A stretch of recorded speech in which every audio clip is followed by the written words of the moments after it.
नमस्ते मौसी जी। नमस्ते। कैसी हैं आप? हम ठीक हैं, आप कैसी हैं? मैं बहुत बढ़िया हूँ और आपको बहुत दिनों से याद कर रही थी अच्छा। कि मौसी आएंगी हाँ। तो उनसे फिर कुछ चटपटा सुनने मिलेगा। अच्छा, क्या सुनना चाहोगी आप? मौसी, आपके पास तो ज्ञान का भंडार है। आप किसी भी विषय पर बहुत अच्छा बोलती हैं। खूब हम लोग हंसते हंसाते हैं और हमें लगता है कि बचपन से आपने जो आज तक सुनाया है हमें, आपको अभी तक सब याद होगा। वैसे मुझे याद है, कभी आप बुंदेलखंडी को सुनाती थी तो कभी मालवा की कुछ बातें आप बताती थी और बहुत अच्छी अच्छी कहानियाँ भी सुनाती थी। तो आप मुझे ये बताएं कि आज आप क्या सुनाएंगी जिसको मैं अपने बहुत सारे दर्शकों से, मित्रों से, सखियों से, बहुत सारे लोगों से बांटना चाहती हूँ।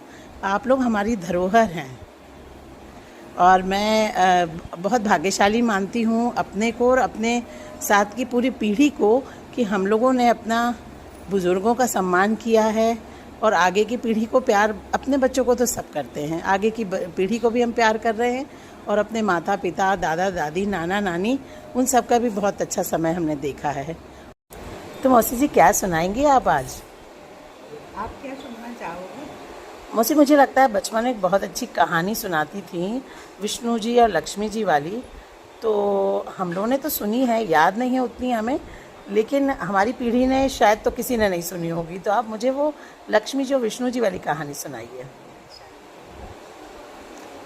एक बार भगवान विष्णु और लक्ष्मी जी बैठे हुए थे, तो भगवान ऐसे हंसी खंडोली करते हुए बोलने लगे कि लक्ष्मी जी, आप ये बताइए, आप बड़ी हैं कि मैं? हाँ। तो लक्ष्मी बोली, प्रभु वैसे तो आप बड़े हैं, लेकिन मुझे कहना अच्छा नहीं लग रहा है कि बड़ी मैं हूँ।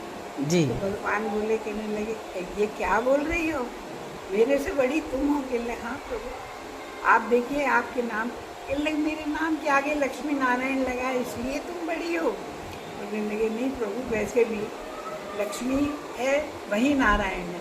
तो बोलने जी। लगे, अच्छा कैसे?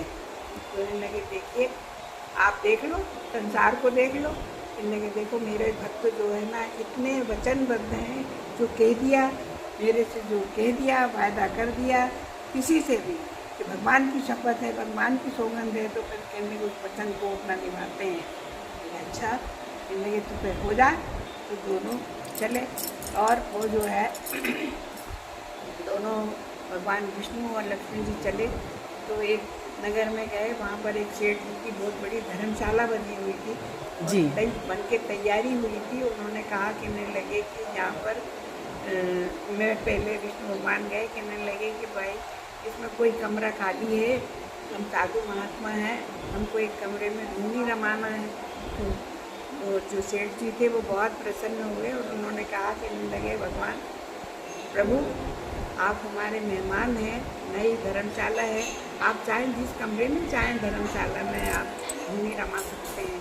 उन्होंने कहा, ऐसे चारों तरफ देखा और भगवान ने सोचा कि लक्ष्मी आ जा रही है पीछे से, ये निकलवा देगी। तो उन्होंने एक बाग कोने में एक कोठरी थी, उसको देख के कहा, कहने लगे, देखो हम तो साधु महात्मा हैं, हमको धूनी रमाना है, तो कोने वाली कोठरी हमारे लिए ठीक रहेगी। हाँ। बोलने लगे भगवान सेठ जी महाराज, बोले, कहने लगे, महाराज उसमें तो लकड़ी कंडे भरे हुए हैं, उसमें तो कुछ बहुत सफाई करना पड़ेगी।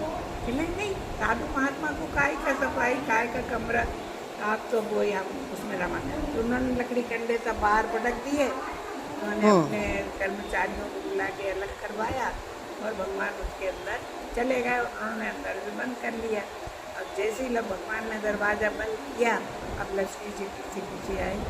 हाँ। लगे, अरे सेठ जी पूरा 16 श्रृंगार करके, रात का समय और लाल साड़ी पहने हुए और देवी जी मटकती हुई, खुले बाल जिनके, और बहुत सुंदर रूप। बहुत सुंदर वो। तो वो आई एकदम, सेठ जी ने जल्दी से प्रणाम किया, माता आप कौन है? कहले, भाई हमको रात बिताना है, तो आपके यहाँ कोई कमरा खाली हो तो आप हमें बता दो। लेकिन पूरी धर्मशाला नहीं बनी है, आप चाहो जिस रूम में है, इस कमरे में चाहो महारानी, आप वहाँ रुक सकती हो। कहने लगे, चारों तरफ नज़र दौड़ाई उन्होंने और कहने लगे, वो जो कोने में है ना, वो वाला मुझे ठीक रहेगा, क्योंकि रात में अगर कोई भी आता है धर्मशाला में रुकता है तो मेरे को मतलब वो नहीं होगा। तो बोलने लगे उस कमरे में तो एक महात्मा पहले से रुक चुके हैं। अरे कितने महात्मा मतलब पुरुष साधु? लगे हाँ। लगे पुरुष को साधु को बंद कमरे की क्या जरूरत है, वो तो ले मेरी धूनी रमा सकते हैं। मैं नहीं लगेगी, रात का समय है, मुझे आवश्यकता है। तो बोलने लगे कि मुझे तो कोई कोई चीज़ लग रही है, साइड कोने में है, वहाँ तक कोई नहीं जाएगा। जी कहा ठीक है, मैं बोलता हूँ उनसे, चलो बोलते नहीं है, आप उनसे खाली करवाओ। और सेठ से चलेगी तो गुस्से में गए।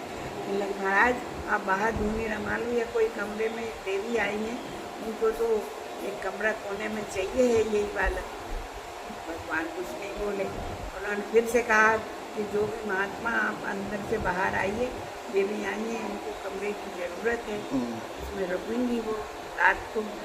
फिर भी कोई जवाब नहीं। उन्होंने फिर खटखटाया, फिर भी कोई जवाब नहीं। तो उन्होंने एक लात दी दरवाजे में और दरवाज़ा खुल गया। लगे मैं इतनी देर से कह रहा हूँ, आप पुरुष हैं, आप बाहर भी धूनी रमा सकते हैं, महिला है अकेली रात में कहाँ जाएंगी, तो भी समझ में नहीं आ रहा। तो भगवान बाहर आए मुस्कुराते हुए कि ठीक है भाई। बाहर आए तो लक्ष्मी बोली, क्यों प्रभु, ये बड़ा भक्त था ना। देखिए मेरे आते उसने आपको निकाल दिया। निकाल दिया ना यहाँ से। भगवान बोले हाँ ये भी तुम बड़ी हो, लेकिन मैं तुम्हें एक जगह और ले चलता हूँ। बिल्कुल। लगे कि ठीक है चलो वो भी देख लेते हैं। तो एक मंदिर था, और सभी मंदिरों में करीब 12 बजे जो है ना पट भगवान के पट बंद हो जाते हैं। जी तो जी। उन्होंने कहा कि लेकिन वो मंदिर मेरा ऐसा है कि अगर 12 बजे पट बंद हो गए, 1 मिनट भी इधर उधर नहीं होता, घड़ी देखने का समय, उस समय घड़ी ऊपर सूर्य की किरणों से देखी जाती थी। तो मैंने कहा कि पट बंद होने के बाद में चाहे कोई भी आए फिर पट नहीं खुलते। अच्छा प्रभु, अब ये जो है ना अपना जो है ना बहुत सी गाड़ियों में स्वर्ण मुद्रा भरवा के तो लेके चली, और अब मंदिर में पहुंची तो पट बंद हो चुके थे। उन्होंने कहा कि हमको तो आपने पट बंद कर दिए पुजारी जी के। हाँ देवी 12 बज चुके हैं और भगवान का शयन का समय हो गया। और लगे नहीं मुझे तो आज ही चढ़ाना और अभी चढ़ाना है, मैंने मानता मानी थी, सब गाड़ियाँ लेके आए हैं, हमें चढ़ाना है। तो कहने लगे अरे अभी कैसे चढ़ाएंगे, अब तो पट बंद हो गए, राजा मेरी गर्दन अलग कर देंगे। कहने वो कुछ भी है, मेरे को तो अभी चढ़ाना है। नहीं तो सोच लो। तो पुजारी जी ने सोचा कि जब देखा बाहर जाके गाड़ी में स्वर्ण मुद्राएं भरी हुई हैं, बिल्कुल उन्होंने पट खोल दिए और भगवान के दर्शनों में जैसे ही अंदर पहुंची, उन्होंने शर्तें खाली करना शुरू कर दी। जब एक आदमी को उन्होंने राजा के पास भेजा कि प्रभु 12 बजने 12:30 होना है, और पट खोल दिए पुजारी जी ने। राजा क्रोध में काली तलवार नंगी तलवार लेके आए, बोलने लगे पुजारी जी, जोर से बोले। तो पुजारी जी ने कहा प्रभु मेरी गर्दन भले अलग कर दो, एक पत्नी पति से मिलने आई, मैं कैसे रोक सकता था। पत्नी मतलब लक्ष्मी का रूप है और पति विष्णु जी का मंदिर है। बिल्कुल। राजा भी सोच के लगे कि हाँ सही बिल्कुल सही है। और फिर लक्ष्मी जी ने कहा मुस्कुराई। कौन बड़ा है आप, कितने भगवान ने भी मान लिया तुम ही बड़ी हो, तुम ही बड़ी हो। ये पहले नाम जो है ना, मुझे लगता है एक कहानी और है इसमें।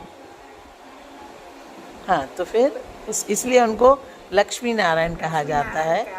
सीताराम कहा जाता है, राधे बिल्कुल। और लक्ष्मी तो जिसके सिर पर चढ़ जाएं तो सिर चढ़कर ही बोलती हैं, फिर वो चाहे राजा हो या रंग को राजा बना देती हैं। बिल्कुल आपकी बहुत ही अच्छी कहानी थी, और हमने उससे सीखा कि महिलाओं को सम्मान देना चाहिए और उनको बड़ा मानने में कोई बुराई नहीं है, भले वो छोटी भी हों, पर उनमें जो ईश्वर ने शक्ति भरी है, चाहे माँ ममता है, वो माँ के रूप में हो, जिस भी रूप में, या बिटिया के रूप में हो, उन्हें मानना चाहिए कि वो बड़ी हैं, और उनको मान सम्मान देने से घर में लक्ष्मी का स्थायित्व रहता है।